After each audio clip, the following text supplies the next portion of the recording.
ছিল একজন দিল্লির গোলাম। এই অফিস থেকেই জনগণ সেবা পাবে। শুধু শিরকারাই নয়, আপনাদেরকে সজাগ দৃষ্টি রাখতে হবে। আমরা নিশ্চয়তা দিচ্ছি এই মাদারীপুরে আর কোন নেতা জমি দখল করতে পারবে না। হাসিনা ছিল একজন দিল্লির গোলাম, আর এই গোলামের কিছু গোলামদার ছিল এই শাহজাহান খানের মতো কিছু লোক। এই শিরখেলা ইউনিয়নের একজন লোক ছিল লুৎফর খালাসিকে আপনারা চেনেন। তিনি জনগণের বন্ধু ছিল, সন্ত্রাসীদের আতঙ্ক ছিল। এই শাহজাহান খানের মতো একজন গডফাদার এই লুৎফর খালাসি যতদিন বেঁচে ছিল এই শিরখেলায় আসতে পারে নাই। পুরো ফায়ারের নেমে তাকে হত্যা করলো, তাদের 3 ভাইকে হত্যা করলো। এদেশে 8 বার এমপি দাবি করে 3 বার চুরি করে হয়েছে, 5 বার ভোটে। আরে ভাই, 8 বার এমপি, একটা ঝাঁকুনি দিছে জনগণ, গাড়ি বাড়ি সবাই গেছে। আজকে আপনারা পালান কেন? সাহস থাকলে খালেদা জিয়ার মতো আদালতের মুখোমুখি হন, বিচারের মুখোমুখি হন। আদালত সিদ্ধান্ত নিবে আপনাদের ভবিষ্যৎ কি হবে। এই দেশের জনগণ নির্বাচনের মাধ্যমে আগামী দিনে নির্ধারণ করবে আওয়ামী লীগ বাংলাদেশে রাজনীতি করতে পারবে কি পারবে না। মাদারীপুর 2 আসন থেকে নির্বাচন করেন, তাহলে আপনারা তাকে প্রতিনিধি হিসাবে বিপুল পরিমাণ ভোট দিয়ে জয়যুক্ত করবেন। শুধু শিরকারাই নয়, সারা মাদারীপুরে 2 আসনে আপনাদের যত পরিচিত আছে ব্যাপকভাবে আপনারা তার সফলতার জন্য কাজ করবেন এবং জনাব তারেক রহমানের একটাই দফা প্রত্যেক মানুষের কাছে ঘরে ঘরে পৌঁছে দিবেন। রাজপথে ছিল, তাদের মধ্যে যারা আছে তাদেরকেই মনোনয়ন দেওয়া হোক। শিরখেলা ইউনিয়নের নেতা কর্মীদের আমি একটা কথা বলবো, আপনাদেরকে সজাগ দৃষ্টি রাখতে হবে। আপনাদের ভিতরে যেন ওই ফ্যাসিস্ট সরকারের কোনো লোক এসে আপনাদের ভিতরে ফাটল না ঢুকাতে পারে। যেখানে বিএনপির নামিত গোষ্ঠী হতো, আজকে সেই শিরখেলা ইউনিয়নে এই কয়েক মাসের ভিতরে এরকম 10টি প্রোগ্রাম হয়েছে। সবগুলো প্রোগ্রামে আমার অংশগ্রহণ করার সুযোগ হয়েছে। আমি চাই এমনি ভাবেই মাদারীপুর জেলার প্রত্যেকটা ইউনিয়নে এমনি করে প্রোগ্রাম হবে। সেই প্রোগ্রামে আমরা আমাদের নিজেদের গ্রুপিং ভুলে গিয়ে ঐক্যভাবে আমরা ধানের শীষের পক্ষে কাজ করব। তারেক রহমানের যে বার্তা আছে সেগুলো পৌঁছে দিব। আজকে এই প্রত্যন্ত অঞ্চলের পশ্চিম মাঠে একটি সুন্দর ক্লাব হয়েছে, বিএনপি অফিস ঘর। এই অফিস থেকেই জনগণ সেবা পাবে, শিরখেলা ইউনিয়ন সেবা পাবে। এটা কোনো আড্ডাখানা না, এটা কোনো টেন্ডারবাজি চালাবার জায়গা না। আপনারা আমজনতা যারা আছেন আপনারা এখানে আসবেন, এখান থেকে আমাদের কর্মীবৃন্দ যারা আছে তাদের কাছ থেকে আপনারা সেবা নেবেন। আপনাদের সেবা করার জন্যই আমরা বিএনপির কর্মী তথা তারেক রহমানের যেই আদর্শের সৈনিক আছি, আপনাদের পাশে সবসময় থেকে কাজ করবো। আমরা জানি 17 বছর এই বাংলাদেশের মানুষের উপরে অনেক অত্যাচার হয়েছে, অনেক নির্যাতন হয়েছে, অনেক নিপীড়ন হয়েছে। এই একটু আগে আপনারা শুনলেন যে লুৎফর খালাসিকে কিভাবে নির্মমভাবে অত্যাচার করে তাকে মৃত্যুর দিকে ঠেলে দেওয়া হয়েছে। ক্রস ফায়ার দেওয়া হয়েছে 3 জনকে। তো এইরকম করে এই এলাকায় অনেক অত্যাচার হয়েছে, নির্যাতন হয়েছে। তবে আমরা ব্যর্থহীন ভাষায় বলতে চাই, বিএনপি ক্ষমতায় আসলে কাউকে অন্যায়ভাবে কোন রকমের কোন শাস্তির আওতায় আনা হবে না। সবাই যাতে সুখে শান্তিতে নিশ্চিন্তে নির্বিঘ্নে বসবাস করতে পারে সেই ব্যবস্থা ইনশাআল্লাহ আমরা করবই করব। আমরা নিশ্চয়তা দিচ্ছি এই মাদারীপুরে আর কোন নেতা জমি দখল করতে পারবে না, আর কোন নেতা বাড়ি গাড়ি অন্যায়ভাবে মালিক হতে পারবে না,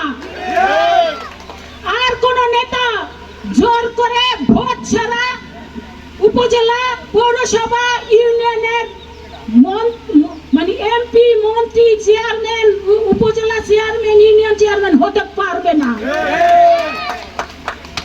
যারা নেতৃত্ব দিবে ইউনিয়ন চেয়ারম্যান হবে, উপজেলার চেয়ারম্যান হবে, সংসদ সদস্য হবে, প্রত্যেকেই আপনাদের ম্যান্ডেট নিয়ে, আপনাদের ভোট নিয়ে তাদেরকে নির্বাচিত হতে হবে। এই এলাকার মালিক কে বলেন তো? আপনারা। আপনারা সাধারণ এই এলাকার মালিক, আপনারা মালিক। আপনারা যাকে নির্ধারণ করবেন, আপনারা যাকে যোগ্য মনে করবেন, আপনারা যাকে সৎ মনে করবেন, আপনারা যাকে আপনাদের বন্ধু মনে করবেন, তাকেই আপনাদের মূল্যবান ভোটটি দিয়ে আগামী দিনে আপনারা এমপি বানাবেন, উপজেলা চেয়ারম্যান বানাবেন, ওই পৌরসভার মেয়র বানাবেন, ইউনিয়ন পরিষদের চেয়ারম্যান বানাবেন, ঠিক কিনা? মালিককে জনগণ। আপনারা, আপনাদের সেই মালিকানা আপনাদের নিয়ে নিতে হবে না? আপনাদের মালিকানা নিয়ে দীর্ঘ 17টা বছর অনেকে ষড়যন্ত্র করেছে, চক্রান্ত করেছে। এই বাংলাদেশের, বলেন তো, বাংলাদেশ প্রতিষ্ঠা হওয়ার পরে সবচেয়ে সৎ ব্যক্তিকে বলেন তো? বলতে পারেন? জিয়াউর রহমান। শুধু বাংলাদেশে নয়, সারা পৃথিবীর 5 জন রাষ্ট্রপ্রধানের নাম যদি উল্লেখ করতে হয় সৎ রাষ্ট্রপ্রধান হিসাবে, তাহলে অবশ্যই জিয়াউর রহমানের নাম সবার উপরে থাকবে। এরপরে দ্বিতীয় সৎ ব্যক্তিকে বলেন তো? খালেদা জিয়া। আমরা গর্ববোধ করি, আমরা এমন একটা দল করি যেই দলের নেতা হচ্ছে শহীদ রাষ্ট্রপতি জিয়াউর রহমান, যেই দলের নেত্রী হচ্ছে দেশনেত্রী বেগম খালেদা জিয়া, যেই দলের আগামী দিনের প্রধানমন্ত্রী হবে আমাদের অ্যাক্টিং চেয়ারম্যান জনাব তারেক রহমান। দেখেন তো, অনেকে বলে থাকে ডক্টর ইউনূসের কথা, কার কথা কার কথা। প্রত্যেকের বাড়ি আছে, গাড়ি আছে, দেশে আছে, বিদেশে আছে, ইন্ডাস্ট্রি আছে, কত কি আছে। জিয়াউর রহমানের কিছু আছে? জিয়াউর রহমান সেনাপ্রধান ছিলেন, জিয়াউর রহমান রাষ্ট্রপতি ছিলেন, কিছু রেখে গেছেন? তার স্ত্রী, তার সন্তানদের জন্য কিছু রেখে গেছেন? কিচ্ছু রেখে যান নাই। খালেদা জিয়া প্রধানমন্ত্রী ছিলেন 3 বারের, তার কিছু আছে? ভাড়া বাড়িতে থাকে। তারেক রহমানও ভাড়া বাড়িতে থাকে। তারা কিন্তু জিয়াউর রহমান, খালেদা জিয়া, তারেক জিয়া, কারো কিন্তু নিজস্ব বাড়ি নাই, সবাই কিন্তু ভাড়া বাড়িতে থাকে। এমন নেতা কি পৃথিবীতে আর দ্বিতীয়টা খুঁজে পাবেন? এমন পরিবার কি পৃথিবীতে আর দ্বিতীয়টা খুঁজে পাবেন? আমরা খুঁজে বেড়াই অমুক সৎ, অমুক এত বড় নেতা, অমুকই। বাংলাদেশের সবচেয়ে যোগ্য, দক্ষ, যোগ্য নেতৃত্ব বাংলাদেশেই আছে। সেই নেতৃত্ব হচ্ছে জিয়াউর রহমান এবং জিয়া পরিবার, যেই পরিবার সততার প্রতীক। এই বাংলাদেশকে জিয়াউর রহমান, খালেদা জিয়া, তারেক জিয়ার চাইতে আর কেউ ভালোবাসে না। ভালোবাসে? শেখ হাসিনা কি ভালোবেসেছে? তাহলে শেখ হাসিনা প্রধানমন্ত্রী হওয়ার পরে বছরে 75,000 কোটি টাকা কিভাবে পাচার হয়ে যায় বলেন তো? শেখ হাসিনার পরিবারের কেউ কিন্তু এই বাংলাদেশের নাগরিক না, সবাই বিদেশের নাগরিক।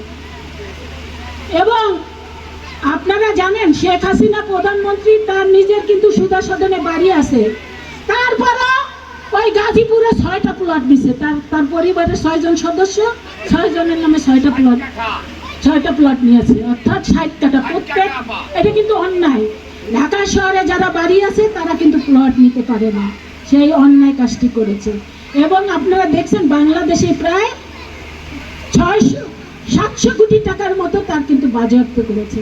তাহলে আমরা বলতে চাই, বাংলাদেশকে আমরা রক্ষা করতে হলে কি নেতৃত্ব দরকার? সৎ নেতৃত্ব দরকার।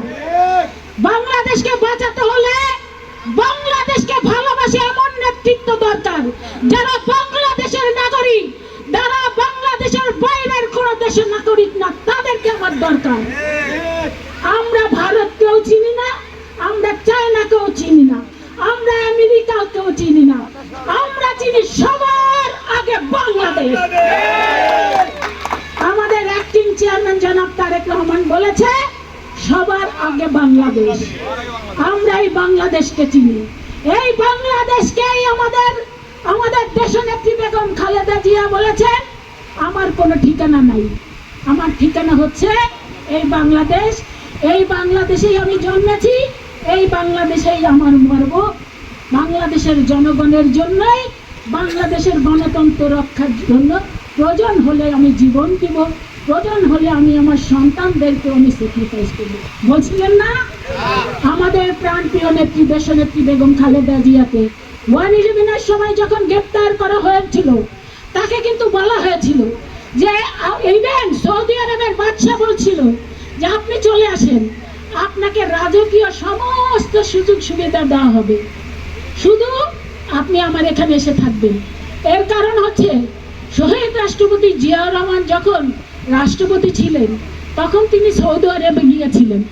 সৌদি আরবে গিয়ে যখন দেখলেন শুধু মরুভূমি মরুভূমি, আরাফাত ময়দানও একদম মরুভূমি, তখন এই তো বলেছেন, তখন সৌদির বাদশাকে বললেন আপনার এখানে কোনো গাছ টাছ লাগানোর চেষ্টা করেছেন?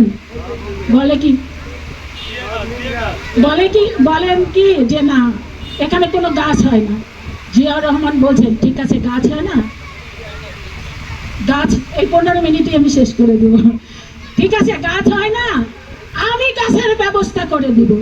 পরে এসে আমাদের শহীদ রাষ্ট্রপতি জিয়াউর রহমান সৌদি আরবে নিম গাছ পাঠিয়ে দিলেন, যেটার নামই হচ্ছে জিয়া ট্রি।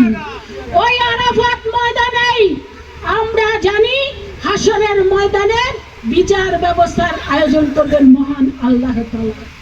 আমরা কত সৌভাগ্যবান, আমাদের নেতা সেই আরাফাত ময়দানে তিনি গাছ লাগানোর ব্যবস্থা করেছেন, যার ছায়া সমস্ত এই যে হাজিরা পেয়ে থাকে। আমরা কতটা সৌভাগ্যবান। দেখেন আমরা আরেকটা সৌভাগ্যবান, আপনারা গতকালকে দেখছেন না আমাদের প্রাণপ্রিয় নেত্রী দেশনেত্রী বেগম খালেদা জিয়া 4 মাস চিকিৎসা শেষ করে দেশে এসছেন। আমাদের প্রাণপ্রিয় নেত্রী দেশনেত্রী বেগম খালেদা জিয়াকে 2018 সালে যখন তাকে গ্রেপ্তার করা হলো, ভুয়া মামলা, কোনো টাকার কোনো কিছু হয় নাই, তারপরও জোর করে নানা রকমের অপপ্রচার করে 2 কোটি টাকার অভিযোগ আনছে, যেখানে 8 কোটি টাকা এখনো ব্যাংকে আছে, এই কথা বলে তাকে গ্রেপ্তার করা হলো। গ্রেপ্তার করে তাকে স্লো পয়জনিং করা হলো।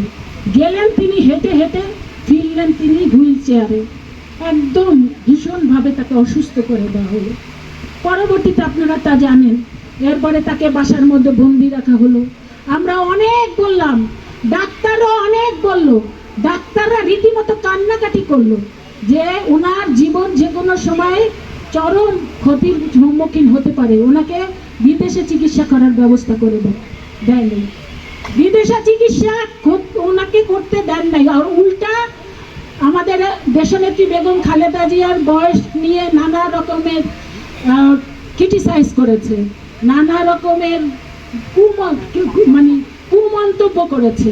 এটা তো আপনারা সবাই জানেন, আমি আর ওই দিকে যাই না।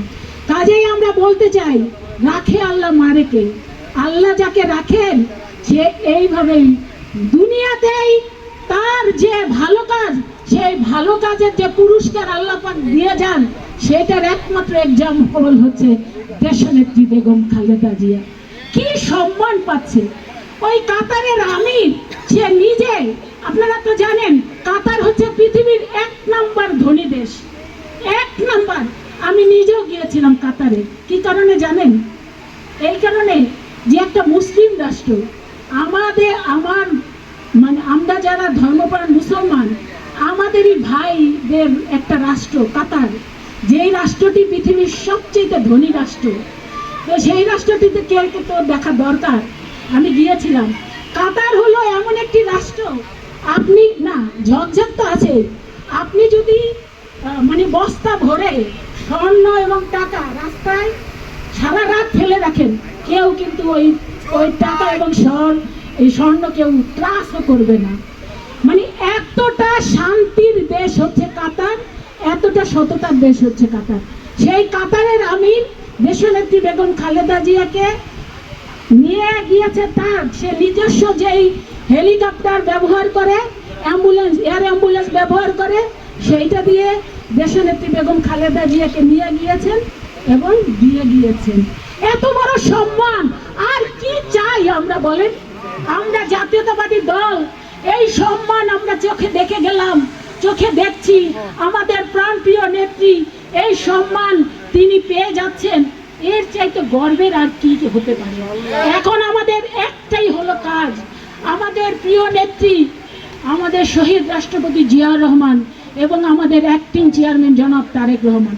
দেখেন, আমাদের অ্যাক্টিং চেয়ারম্যান জনাব তারেক রহমানকে 111-এর সময় কিন্তু তাকে ওই মঈনুদ্দিন ফখরুদ্দিনরা বারবার করে প্রস্তাব দিয়েছিল যে আপনি বিদেশে যান, আপনাকে আমরা কিচ্ছু করব না, সমস্ত ব্যবস্থা করে দেব। কিন্তু যে আমাদের অ্যাক্টিং চেয়ারম্যান জনাব তারেক রহমান বলছে আমি বিদেশে যাব না, বিদেশ আমার কিছু নাই, এই দেশেই আমার সমস্ত কিছু। তিনি কিন্তু যান নাই, সেই কারণে তাকে গ্রেপ্তার করা হলো, তার মেরুদণ্ড ভেঙে দেওয়া হলো এবং তাকে মৃত্যুর মুখোমুখি নেওয়া হলো।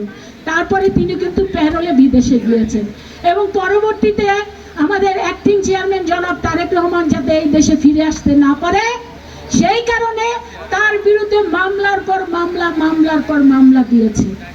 আমরা বলতে চাই আল্লাহ পাক তাকে বাঁচিয়ে রেখেছেন। আজকে এই বাংলাদেশের একমাত্র আকাঙ্ক্ষার ব্যক্তিত্ব হচ্ছে